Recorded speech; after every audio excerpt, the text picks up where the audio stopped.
Segunda mitad en Sobre la Tierra, ya nos acompañan Florencia López Arnal, docente del Departamento de Métodos Cuantitativos y Sistemas de Información de la FAUBA, y Melina Aranda, docente de Taxonomía de la FAUBA, ya estuvo hace un tiempito en la radio y gentilmente vino al estudio también.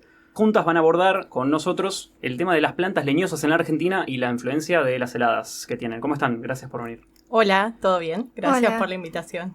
Hola, muchas gracias. No, gracias a ustedes. ¿Qué nos pueden contar entonces de las especies leñosas? Bueno, en primer lugar, vamos a recordar que las especies leñosas son el grupo de plantas que se caracterizan por tener crecimiento secundario, es decir, tener ramificaciones, como son los árboles y los arbustos. Nuestro trabajo se centra en un proceso que se llama lignificación de los ecosistemas, que se define como el aumento en la densidad de especies leñosas en sistemas históricamente dominados por herbáceas, como son los pastizales y la sabana. Bueno, este proceso tiene como consecuencias varias, ecológicas y económicas, ¿no? Lo he mencionado en otras entrevistas, pero creo que es importante. Se renueva el público, ¿sí? Claro, el público se renueva. Bueno, dentro de las consecuencias ecológicas, el aumento de los árboles generan como grandes cambios en la estructura y en la composición de la comunidad. Y modifican la disponibilidad de recursos para el resto de las especies. Por ahí lo más evidente es pensar en que los árboles modifican la disponibilidad de luz para los estratos inferiores, es decir, para las plantas que son más petizas. A medida que aumentan los árboles, aumenta el sombreo y entonces esto puede desplazar a las especies que son intolerantes a la sombra. Y entonces también tener efectos sobre la biodiversidad, ¿no?, del sistema.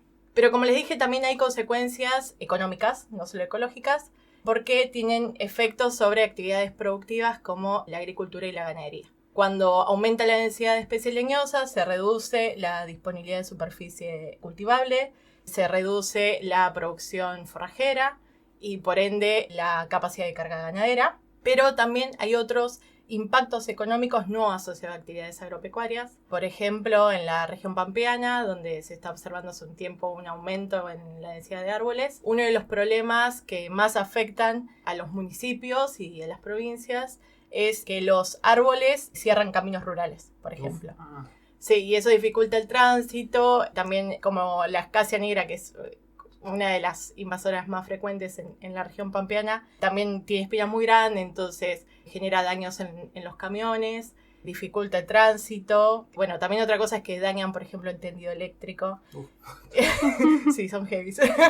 Y entonces esto genera costos adicionales, ¿no?, de mantenimiento, asociados en general a estrategias de control como maquinaria para retroexcavadora o herbicidas. Y esto está generando grandes preocupaciones. Incrementa el costo de mantenimiento de los caminos, de todo. Claro. No esperaba tantos impactos. Sí, hacen un montón. Te iba a preguntar, ¿la cobertura, la expansión, esto tiene que ver con el cambio climático o simplemente se vino dando porque sí, está relacionado con la actividad humana? Bueno, esta pregunta está buena porque este proceso que acabo de mencionar, la lignificación, no es solo local, sino que está ocurriendo a escala global. Y este fenómeno se está observando en distintos lugares, como en los pastizales de Norteamérica, en las sabanas de África, en pastizales de Oceanía y también en Sudamérica. Y entonces hay un montón de científicos que están trabajando no solo en las consecuencias, también sobre las causas de este proceso. Y una de las causas más mencionadas es el cambio climático, principalmente dado por el aumento de las precipitaciones. Hay una hipótesis general que dice que los árboles a escala global están limitados por la disponibilidad de agua. Entonces, aumentan las precipitaciones y principalmente en la estación de crecimiento estarían favoreciendo a los árboles en detrimento de las herbáceas, ¿no? Así que sí, bueno, el cambio climático sería uno de los causantes, entre otros. Claro, además, una vez que tenés instaladas leñosas que compiten muy bien con la luz y con el agua, es muy difícil erradicarlas, ¿no? Claro, totalmente. Sí, alguna vez andando en bici con los chicos por caminos rurales vimos parches muy muy grandes de acacia negra, y la verdad que una sombra impresionante, las espinas por todos lados, hay que andar con mucho cuidado. Sí. ¿Podríamos hablar un poco sobre la situación de las leñosas en Argentina? Sí, dale, les cuento. En Argentina no estamos exentos de este problema y entonces tenemos ecosistemas que están siendo afectados por la lignificación, como los pastizales de la región pampeana que mencioné hace un ratito, y también el espinal. Algo que los diferencia, estas dos situaciones, son cuáles son las especies causantes de la lignificación.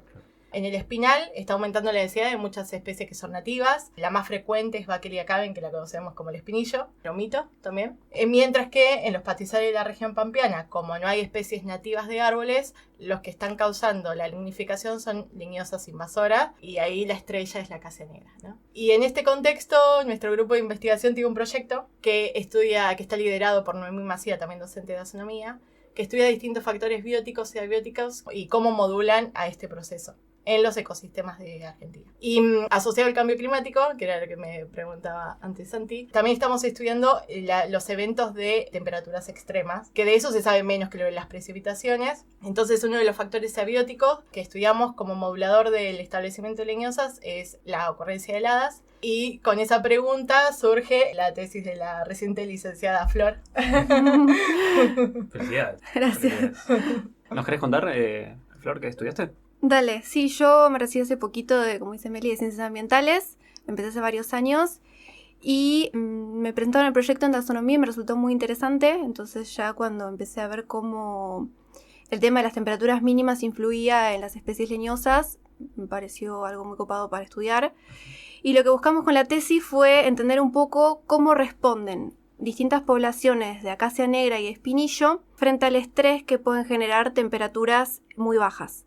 Y también queríamos ver si estas respuestas estaban influenciadas por el origen del que provenían las plantas. Para eso lo que hicimos fue un experimento en cámaras de frío, donde expusimos a estas plántulas de las dos especies a temperaturas extremas. Tomamos poblaciones de distintas regiones de la Argentina, de zonas más cálidas y de zonas más frías, y lo que quisimos ver fue cómo el efecto de este frío podía afectar sobre las hojas, generando daño foliar, o en la supervivencia, o en el crecimiento individual, a ver si se afectaba el diámetro o la altura, o si tenían alguna capacidad o una tolerancia de estos estreses, como podía ser un rebrote. Entonces lo que queríamos ver era si podíamos entender un poco cómo temperaturas mínimas estas modulan el proceso de lignificación que explicó Meli hace un ratito. Impresionante. Antes de pasar a los resultados o continuar con el estudio, ¿vos ya conocías las especies? Sí y no. La acacia negra es algo que se está hablando mucho en la facultad porque como que los proyectos que tiene astronomía, ecología, métodos cuantitativos están como cada vez más populares porque es no sé hace cuánto se trabajará, pero muchos compañeros empezaron las tesis con acacia. Claro. Y espinillo, la verdad, no sabía el problema que estaba causando. Me enteré recién cuando me involucré en los proyectos de la tesis. Claro, la vemos en los parques de la facultad y decimos qué lindo, qué rico huele. Exacto, pero no sí. Que problema. Y por otro lado, el tema de las temperaturas mínimas, capaz, muy ignorante, yo imagino una heladera, pero una heladera muy grande. ¿De qué temperatura hablábamos? ¿Cómo es la estructura? No, sí, fue como una heladera muy grande. O sea, realmente fue eso. Eran unas cámaras, eran dos, y estaban en un subsuelo. Y lo que hicimos fue poner a las plantulitas en bandejas y lo hicimos durante tres noches seguidas. Colocábamos las plantas a la tarde y seteábamos las cámaras para que vayan disminuyendo la temperatura, no me acuerdo si 1 o 2 grados, todo esto manual, digamos, cada tanto seteábamos, bajábamos. Y así hasta las 12 de la noche, nos quedamos hasta la facultad hasta las 12 de la noche, donde ahí llegábamos a temperaturas de -7, -6, -7 según las cámaras. O sea, había que ir emponchada. Emponchado, sí. Sí. Cuando decían poblaciones, eran de estas dos especies, pero poblaciones de diferentes regiones del país, ¿no es cierto? Exacto, sí, se tomaron 3 poblaciones de cada uno de los orígenes, que fueron Tucumán, Córdoba y Buenos Aires para acacia, y Catamarca y Corrientes para espinillo. Eso está hermoso. ¿Cómo ustedes fueron a recolectarlas, se las enviaron, las tenían? En el contexto de este proyecto que les contaba, el grande, ahí también trabajamos con investigadores de Tucumán y de Córdoba, sí. Y bueno, todo esto medio por correo, ¿no? Un protocolo de cosecha de semillas, envío, y está bueno porque es un trabajo conjunto donde participan investigadores de distintas zonas afectadas por la problemática. Buenísimo. Sí, estuvo bueno. Bueno, podemos pasar a los resultados. ¿Qué encontraron? Sí, encontramos muchos resultados porque necesitamos un montón de variables, pero creo que lo más interesante es que hubo efecto del frío en ambas especies. Pero fue diferencial, o sea, no tuvieron el mismo efecto en acacia y en espinillo. Por ejemplo, lo que se vio es que en acacia negra hubo un mayor daño que en espinillo. Mientras que en esta segunda especie, en la especie nativa, en espinillo, sufrió más en tema de crecimiento individual, tanto en diámetro como en altura. Otro resultado que nos sorprendió bastante fue el tema del rebrote. porque casi todas las plántulas después del frío rebrotaron. Y esto podría estar determinando los altos valores que tuvimos en supervivencia. Por ejemplo, todas las plantas de espinillo, o casi todas, sobrevivieron, independientemente del origen. Eso, no importó el origen, casi todas sobrevivieron.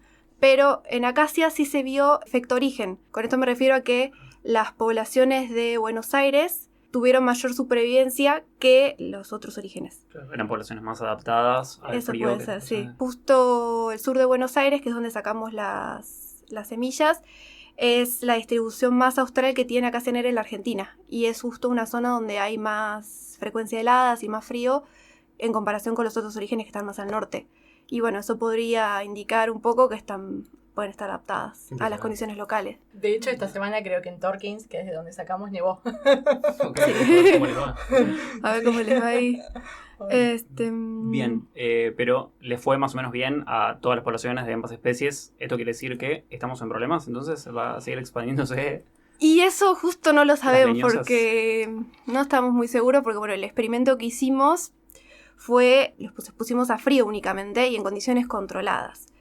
Lo que se podría hacer, lo que se debería hacer es un experimento a campo, donde empiezan a actuar otros distintos factores, tanto bióticos como abióticos, que interactúan con estas leñosas y funcionan como controladores, como limitantes. No sé, la disponibilidad hídrica, la disponibilidad de luz, las condiciones del suelo. Es como otro contexto, no solo en una cámara de frío donde están las plantas solas. Lo que sí sabemos, por ejemplo, es que en lugares donde estas leñosas ya están establecidas, si no se hace un control activo, si no se las tiene controladas, puede haber un aumento de las poblaciones, pueden seguir aumentando en cuanto a densidad. Claro, sí. ¿Y si todas rebrotaron después del año por frío? Sí. Suena que sí. Menos 6 grados se bancaron. Menos 6, menos 7 grados llegaron, sí. Lo que está bueno comentarles es que esto en cuestión relación al cambio climático a nivel global, se observa que hay una menor frecuencia en la ocurrencia de heladas, Okay. ¿no? Por esto del calentamiento justamente. Pero para las zonas templadas se prevé una mayor probabilidad de ocurrencia de heladas tardías. Uh-huh. Y las heladas tardías son las que ocurren en primavera, ¿no? Y justamente esas son las que pueden generar mayor daño en las plantas porque es justamente cuando se empieza a activar el crecimiento. Y nuestro experimento, si bien fueron 3 noches a menos 6 grados, lo hicimos en noviembre. O sea que las condiciones no solo eran frías, sino que eran condiciones muy extremas en el contexto en el que estaban, porque de día estaban en el sol y de noche, como dijo Flor, las sometíamos a esas temperaturas. Entonces como que la amplitud térmica que sufrieron durante esos 3 días fue como muy extrema, pasaban de los 30 grados al sol a los menos 6. Sí, también habíamos tomado plantulitas de unos pocos meses. Entonces eran en un estado muy vulnerable en el que estaban y aún así sobrevivieron gran parte. sí, rebrotaron. A lo largo de la entrevista mencionamos algunos controles o posibles controles. ¿Les gustaría contar algunos que sabemos que estuviste trabajando con productores en un momento, que ellos te contaban qué hacían? ¿Nos podrían contar algunos? Bueno, vos te referís a control como estrategia de control de la invasión. Claro. Sí, algo que hice el año pasado fue una encuesta donde preguntamos a distintos afectados por el problema qué estrategias habían usado, que nos contaran sus experiencias para el control de acacia negra, que creo que te la conté la última vez que vine, ¿no? Esos resultados sí los estamos terminando de analizar con Ceci Molina, pero sí sacamos conclusiones como que las estrategias de control se pueden dividir en 2 grandes grupos, una que son las estrategias químicas, que están asociadas al uso de herbicidas, y estrategias mecánicas, que pueden ser como la tala, el anillado, que es una técnica que también se usa para eliminar árboles. ¿Cómo es el anillado? El anillado consiste en remover un anillo, justamente, en el tronco, que rodee todo el tronco, de más o menos 5 centímetros de altura, donde se elimine la corteza y el floema y el cambium del árbol. Entonces lo que haces es como interrumpir la circulación de azúcares dentro del árbol. Y eso genera como una muerte más lenta, porque es como que el árbol sigue funcionando hasta que se da cuenta que está en una condición muy extrema de falta de hidratos de carbono. Entonces genera una muerte más íntegra del árbol. Es como una muerte en pie. Claro, es como una muerte en pie. En cambio la tala, lo que suele pasar con este árbol, que ya sabemos que rebrota todo, es que lo talan y vuelve a rebrotar. Porque es como muy fuerte el impacto, entonces responde muy rápidamente. Sí, muchas veces en el campo se ven los tocones y empieza a rebrotar de los mismos tocones. Y a veces se vuelve peor el problema. Sí, porque se talan 3 o 4 árboles y de repente tienen 20 de esos rebrotes. Sí, porque de un tocón pueden salir 2. Sí, o más. 2 o más ramificaciones, sí. Sí. Y bueno, entonces en esa encuesta algo que aprendimos de la experiencia de los que habían aplicado técnicas es que lo mejor es combinarlas. Y lo mejor es hacerlo lo más frecuentemente posible que se pueda, porque esto también tiene un costo. Y también conlleva energía de tiempo, y a veces los productores o están muy ocupados o tienen otras tareas. Claro. Y entonces lo mejor es siempre combinar estrategias mecánicas con químicas y no solo concentrarnos en una. Ese es uno de los grandes aprendizajes que tuvimos. Y antes de seguir con el futuro del proyecto, ¿te quedó algo más pendiente de la tesis? ¿Algo que te haya quedado así, una particularidad que dijiste, esto no me lo esperaba, alguna dificultad o alguna cosa linda que te pasó laburando con las plantas? No, fue sorprendente porque no me imaginé que iban a rebrotar tanto después de tanto frío que estuvieron sometidas. Me hubiese gustado tal vez llevar el estudio, o sea, complementarlo había otros objetivos, por ejemplo, de disponibilidad hídrica o sequía, pero bueno, ahora vamos a hablar a futuro de qué se espera. Pero también me gusta ahora estar explorando un poco más a campo, porque sigo trabajando con Meli en algunos otros proyectos y creo que está interesante todo el trabajo que se hace a campo con estas especies. Bueno, vamos con el futuro entonces. Igual es un poquito triste. Sí, bueno. Okay. Puntualmente con este proyecto del estudio de los factores bióticos abióticos, ahora como un montón de otros proyectos de investigación está desfinanciado, entonces está un poco en stand-by, no estamos pudiendo hacer mucho más experimentos de todos los que teníamos planificados. Okay. Siempre tratamos ahí de arreglarnos con los recursos que teníamos, ¿no? Pero como lleva esto, envíos, viajes, Tucumán, Córdoba, eso encarece un poco los costos de investigación y bueno, y ahora no tenemos fondos. Pero que es un proyecto que tiene como objetivo principal evaluar distintas estrategias de control de la invasión de acacia negra de manera participativa con distintos actores sociales afectados por la problemática. Este es un proyecto de 2 años que empezó este año, continuará el siguiente, y que se desarrolla en el partido de Rivadavia, en la provincia de Buenos Aires. Porque justamente con ese lugar la universidad tiene distintos convenios, sí. No sé si saben que está como AgroInnova y hay también una sede de la facultad. Y entonces lo estamos desarrollando ahí como prueba piloto. Y este proyecto surge un poco por la necesidad de los afectados que dicen, bueno, necesitamos ayuda, entonces lo convocan a Pedro y ahí se armó. Y lo que estamos haciendo básicamente son distintos talleres donde hablamos de la problemática, la describimos, cómo afecta a los distintos actores, cuáles son sus implicancias, cuáles son sus capacidades para resolverlo. Y también, por ejemplo, transmitimos esto como el anillado que te contaba, tuvimos un taller de anillado, como que hacemos esas cosas de ir y visitar productores y que nos cuenten lo que hicieron, contarles a ellos qué es lo que pueden hacer.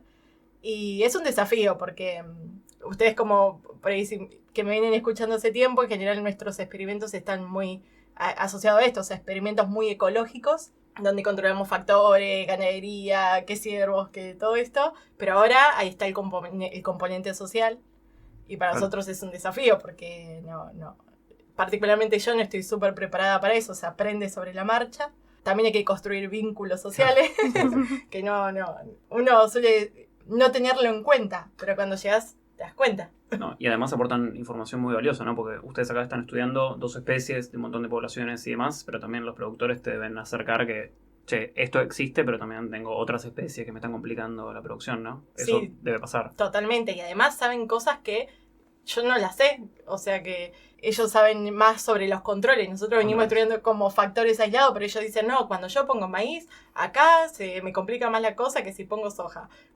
Y esas cosas para nosotros son súper valiosas, porque es como que enfocan nuestra mirada, nuestra investigación, ¿no? Y entonces, este proyecto es un desafío, pero para mí está buenísimo desde ese punto de vista, que diversifica las voces de distintos actores que forman parte del problema. Que para mí, cualquier problema ambiental se encara de esa manera, ¿no? Haciéndolo integral.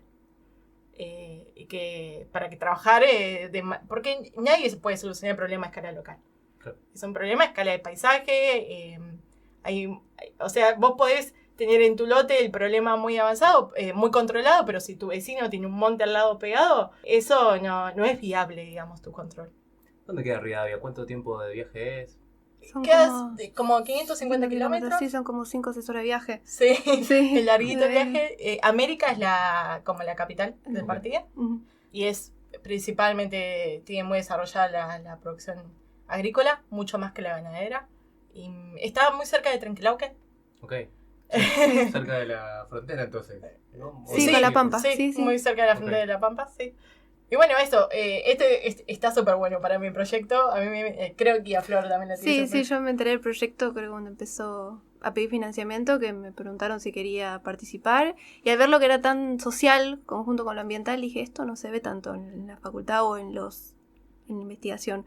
Y dije, es muy bueno porque el que se enfrenta bien a la casa es el productor. Convive con la casa todos los días, la combate y también estamos nosotros ahí para aprender de ellos y poder, no sé, obtener resultados, poder contribuir.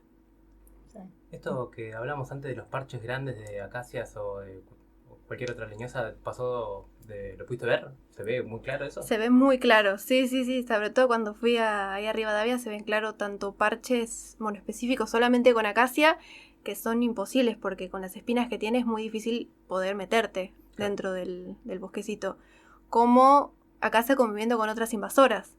Empezamos a marcar un poco los montes y veíamos acacia con olmo, acacia con ligustro, que Con son mora. otros, con mora, que son otros árboles también invasores. Bueno, nada, buenísimo todo lo que nos contaron. Gracias. Esperamos que siga este proyecto que contabas al final y ojalá que se recupere o se rehabilite el financiamiento en algún momento y que Sí. se puedan seguir con investigaciones tan lindas. Bueno, Sí. gracias por haber estado y las esperamos de nuevo. Sí. Bueno, espero que tengamos resultados interesantes para volver a contarles pronto. Y bueno, muchas gracias por invitarnos. Muchas gracias, sí.